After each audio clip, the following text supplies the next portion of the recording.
what you love what you do, 'cause love will return to you. Never give up, stay the fight, wear that hat with pride. You only need three things to succeed: a lot of try, a lot of heart, and guts.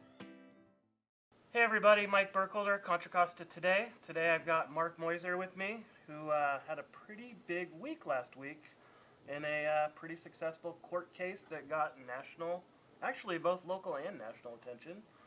How are you doing? I'm doing great.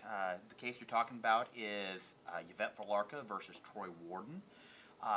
Early in September this year, Yvette Felarca filed a civil harassment restraining order against Troy Worden. And the purpose of this restraining order was to restrict the First Amendment rights of Troy Worden.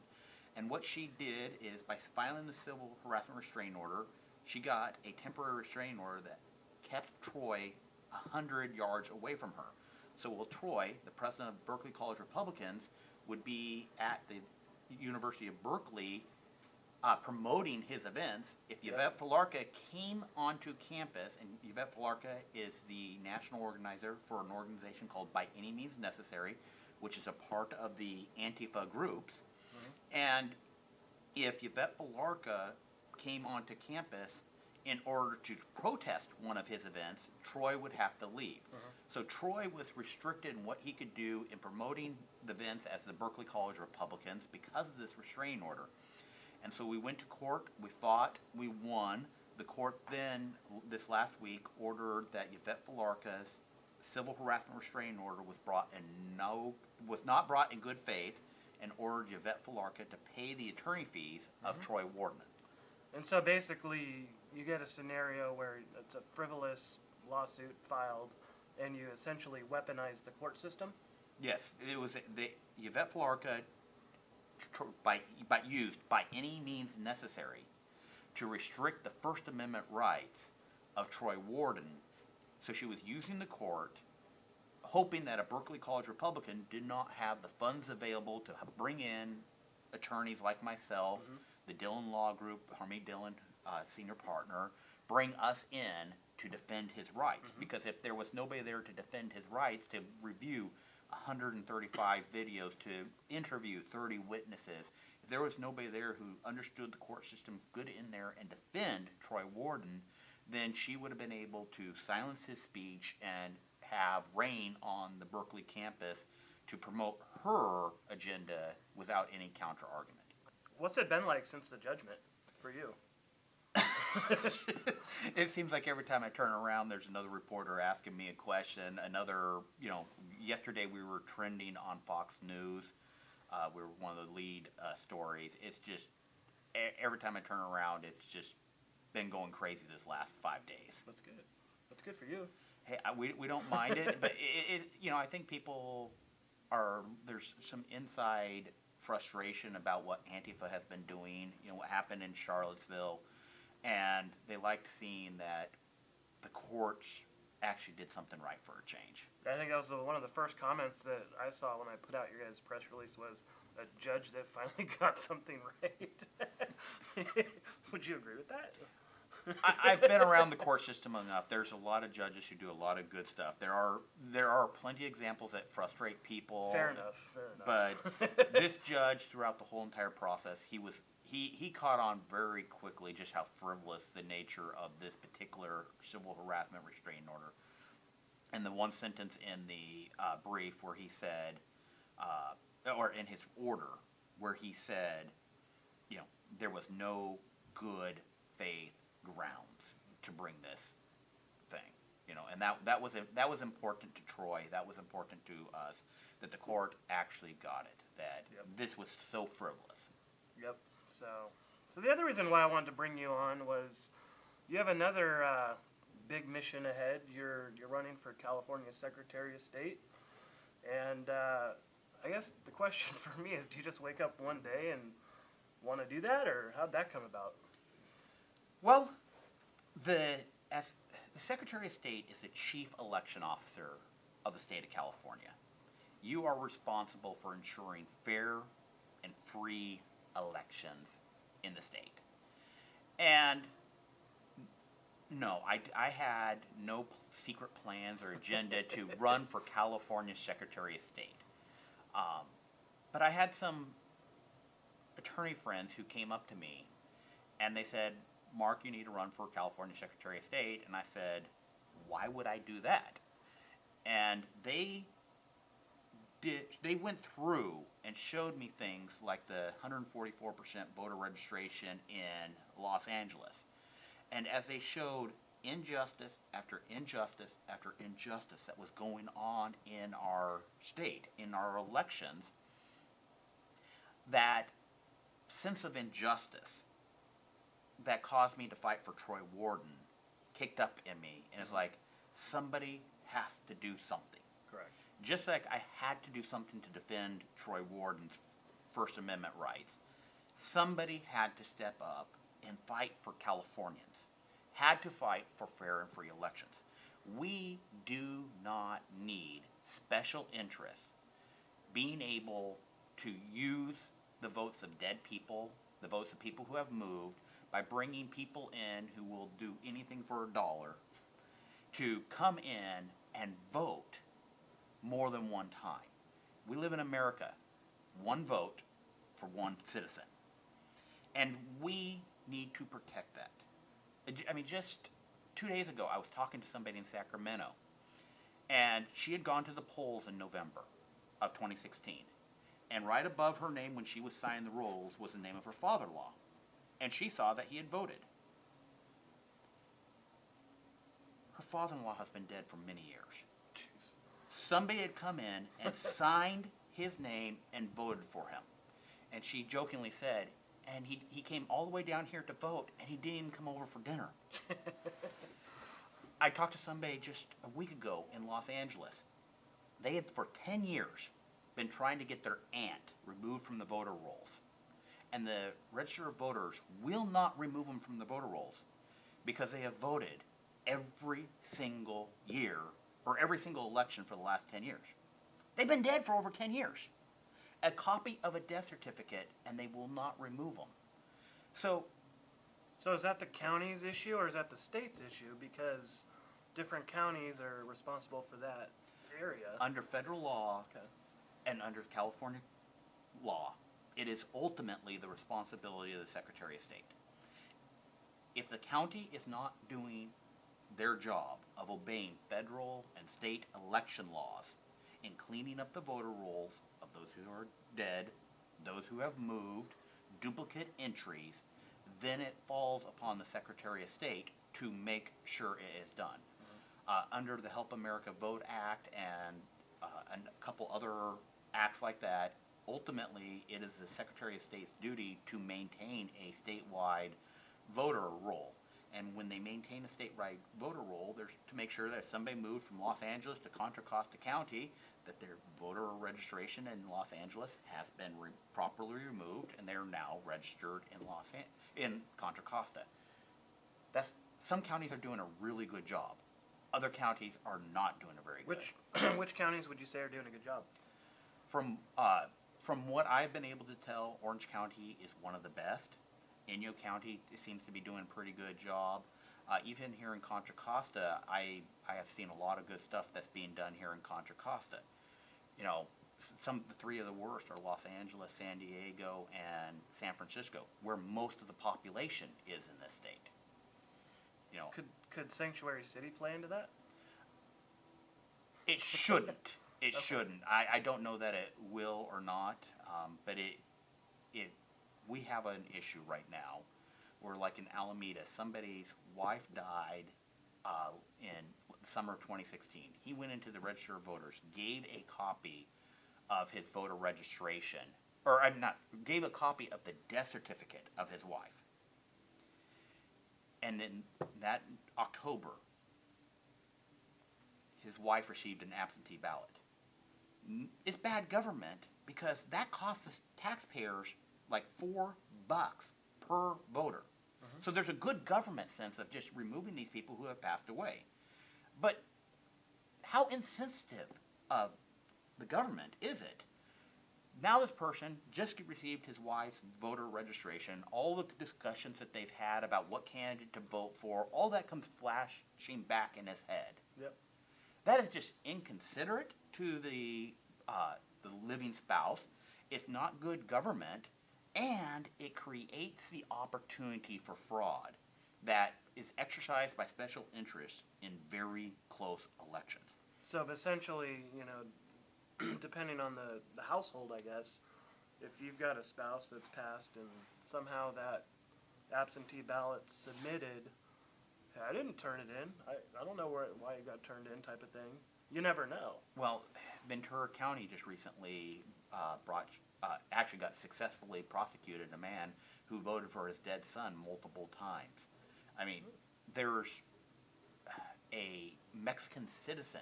This just happened in October last year. A Mexican citizen stole the ID off of a dead man 25 years ago and has been voting for him for the last 25 years. If the county register of voters and the Secretary of State do not clean the voter rolls, it creates the opportunity for individuals to vote who should not be voting. I mean, I talked to a person in Sacramento just about a month ago.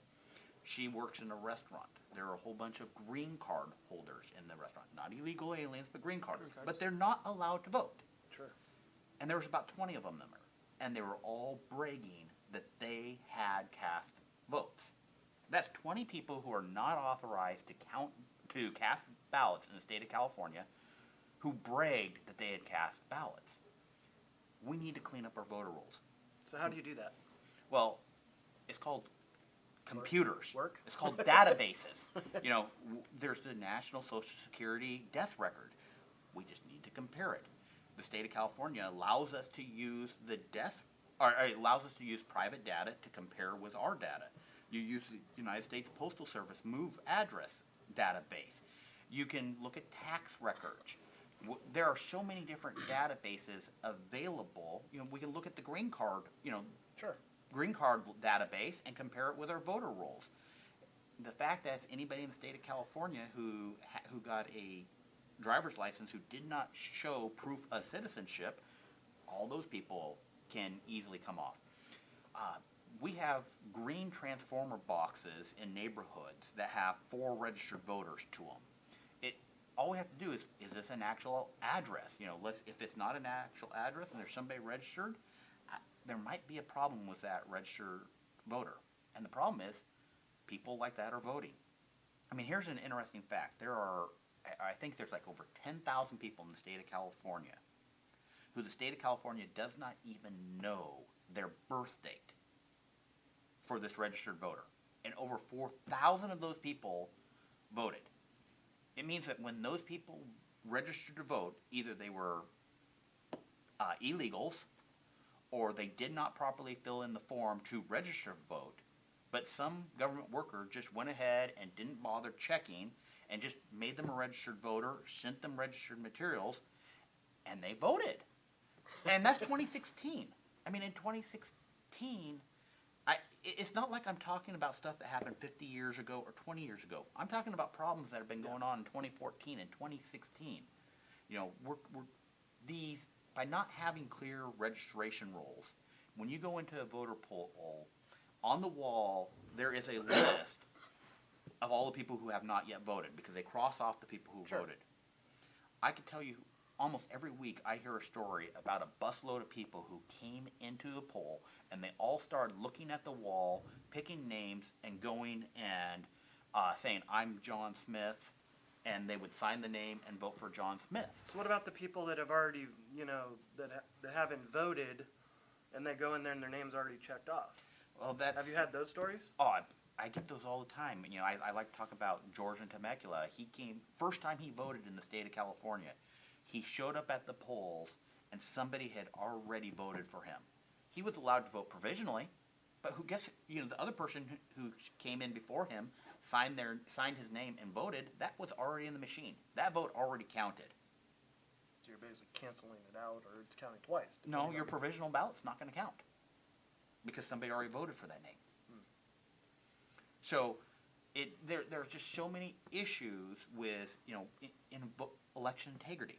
I mean, right now, the United States, among the 28 Western democracies, is ranked dead last in election integrity. The state of California, among the 50 states, is the second worst state when it comes to our elections because of what we do with our military ballots, what we do with our provisional ballots. It rated across 14 different categories. California is ranked second to the bottom. Who's the worst? I think that was like Alabama or Louisiana. It was a southern state. I can't remember right this second. So, you've kind of pointed out a lot of different horror stories, and just seems like people are voting multiple times, and dead people are voting. And I don't want to go conspiracy nut here, but what the heck is the Secretary of State actually doing? Why isn't he taking initiative to clean up the voting rolls and make it one vote for one person instead of ghosts voting? Not to put you on the spot. Yeah. I wish I knew. It seems common sense to all the various databases that are out there to just simply check our voter rolls. I mean, as citizens, if we want a driver's license, we're expected to occasionally go to the government and, renew our driver's license. But it seems to be that there's a philosophy right now in the Secretary of State that we want to make it as easy on everybody to vote, which is important. We don't want to go back to the days of, poll taxes and literacy tests. I mean, that's a bygone day of history. That is a sad chapter. We don't need to go there. But we do need to have some election integrity in our process. And why the current Secretary of State is ignoring election integrity in the name of convenience doesn't make any sense. Sure. My message of we need to clean up the voter rolls is resonating with both Republican and Democrats. When I talk to people, they understand the concept of one person, one vote. They do not want dead people voting. They do not want people who are unauthorized to vote casting a vote. If you are a Republican or if you are a Democrat, if you are a Republican or you are a Democrat or you're an independent, you want your vote to count. You want to tell the government the direction that you want the government to go. You don't want special interests dictating to you the direction that the government is going to go because they are able to pick off the close elections because they can swing just a few votes here or there. And that's what people need to understand about this seat. It's an apolitical seat. It's not a Democrat seat. It's not a Republican seat. It's kind of an integrity seat because you're not controlling each race. You're more focused on making sure people vote that are allowed to vote. So I think what's interesting for you is that you've spent the last year and a half on the campaign trail, kind of not only your race, but you were in the presidential race. You ran 2 campaigns before that yourself. How for you, do you even have a home anymore? Yes, I do have a home. Suitcase? I do live in Contra, Costa. I have been there a lot over the last couple of weeks because of the holiday season, but we're back out on the road even this afternoon. I'm heading down south. Every day it seems like I'm in another town. But you mentioned a thing that I was involved in politics in 2016, and I was actually in Wisconsin and Michigan for the presidential recounts. And I was in 6 different counties in 2 different states. And there were some Republican counties and some Democrat counties. And I could tell you that of all the elected officials that I was dealing with when it came to the recounts, they all pretty much wanted one thing. They wanted fair elections.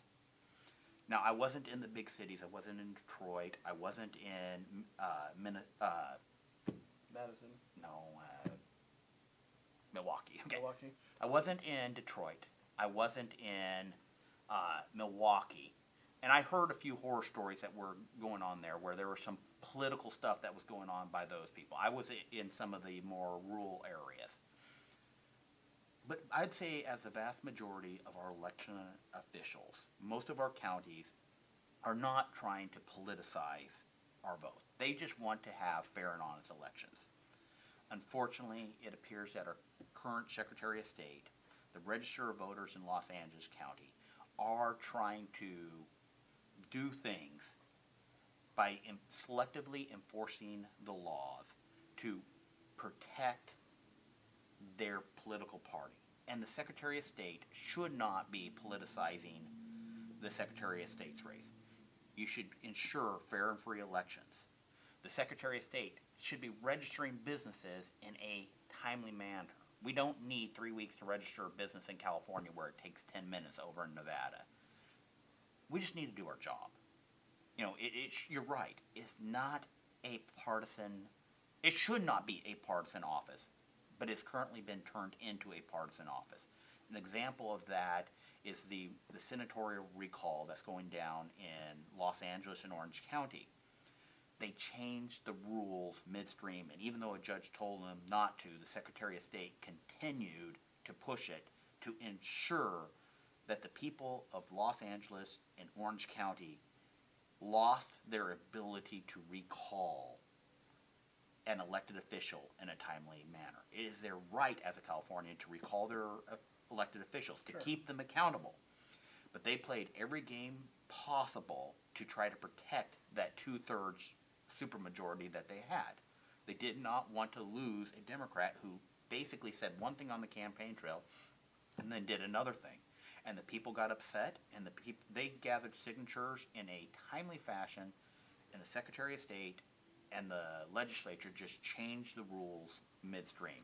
So why wouldn't, when that happens, why is no one being charged with fraud or arrested or, you know, I know that each county is a little different and the Secretary of State has the authority, but it seems like with that blatant kind of, I guess, law breaking, why is no one being held accountable? Well, who's the chief attorney for the state of California? Of the same party, of the same persuasion. Got it. So when you have somebody who's going to commit fraud and the person who's supposed to be prosecuting them has the same political agenda and the same purpose, there is a loss of integrity. There is a loss of trust in the system. And it's a sad story of what we have going on, but that's what happens when we don't bring integrity to the elections. The Secretary of State's race, as you said, is supposed to be it's a partisan office, but it shouldn't matter whether you're Republican or Democrat. Your vote should count.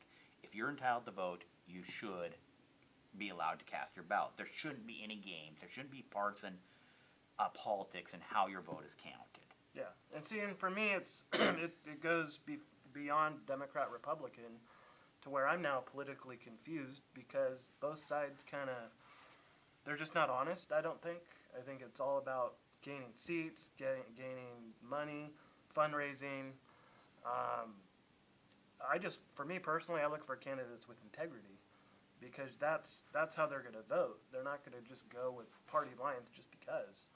And I think it's interesting, you have, even Catherine Baker down in San Ramon, Danville area, she doesn't really go party line. She goes by the issue, which is great. I wish more people would vote like her with their head versus, arm twisting and all that. And I think you're in that same boat where it's right is right, wrong is wrong. Let's do what's right. And I appreciate that about you. Thank you. It's important that we elect people who represent our values. Yep. And the Secretary of State is in the position of protecting the people's right to make their voice heard. And so that's why I'm running for Secretary of State, because I want to be the sheriff of California elections. I want to make sure that if you tell Sacramento that you want something to happen, if you want to run a ballot initiative, I don't want to put hurdles up in front of your right to petition the government. I don't want to, if you're authorized to vote, your vote should count. we should not allow special interest to come in and thwart the will of the people. It is time that we have elections that are fair and free. And less manipulative of the wording of some of the propositions that are being allowed to be. That's a whole nother can of worms. So why don't, before we wrap this up, why don't you give people your website and how they could get a hold of you and, you know, maybe hold a fundraiser or have a conversation, cup of coffee, whatever it may be. The best way to get a hold of me is to go to my website, which is www.markmeuser.com, MarkMeuser.com. That's www.markmeuser.com. You can also find me on Twitter at Mark Meuser or on Facebook /Mark P. Meuser. Well, Mark, it's been a pleasure. Thank you so much for coming on and spending some time with us before your travels start up for the year, and hopefully you come back at some point in the spring. Thank you everyone for watching. This is Mike Berkler, Contra Costa Today. Please like, subscribe, share, leave comments, happy remarks, snide remarks. Just let's get some dialogue going. Check out Mark Meuser online. Just follow his race, because I think integrity is such a big thing in this upcoming election year. It's going to be crazy. So again, thank you so much, and we'll talk to you soon. Check us out in the next coming days where we'll have another guest. Take care.